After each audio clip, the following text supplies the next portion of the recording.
Last time we talked about how we influence our world simply by loving and taking care of each other within the church.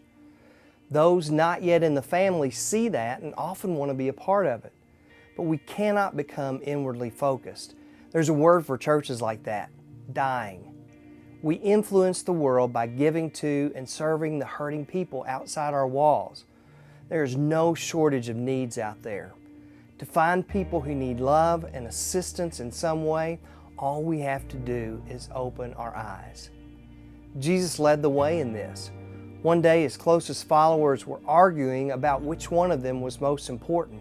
The funny thing is that none of them had been very important before they knew him.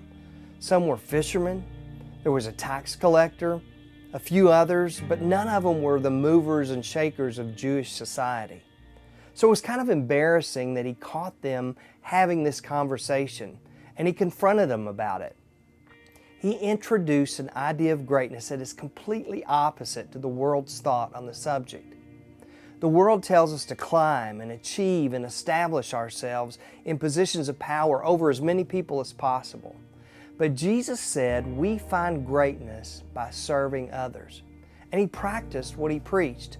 In Matthew 20:28, he said, "Just as the Son of Man did not come to be served, but to serve and to give his life as a ransom for many."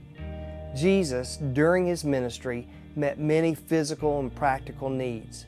He healed many people of their diseases. He fed some when they were hungry. He hung out with and listened to those that others neglected, even despised. He loved people, and not just those who loved him. Throughout history, followers of Christ have done a pretty good job at times of giving and serving.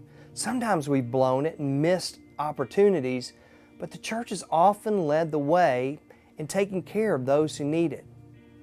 Let me give you some examples. Many people have been fed through relief efforts. An organization called Feed My Starving Children provides healthy meals for hungry children all around the world. Last year, they furnished about 229 million meals. They've shared more than 1 billion meals during their history. Living Water International exists to provide clean drinking water in Jesus' name. They have completed over 15,000 water projects in 21 countries in Central and South America and Africa. An organization called God's Kids was created to care for children without parents. They sponsor orphanages in 5 countries, teaching life skills and God's love. Over 1 million homes have been built or repaired for low-income families through Habitat for Humanity. Christians have often taken the lead in starting schools, hospitals, medical clinics in every corner of the world. Now, these are only a few examples. There are way too many to list here. Now, we're not going to all start organizations that impact whole cities or regions or countries, but we can all get involved in helping to meet somebody's need.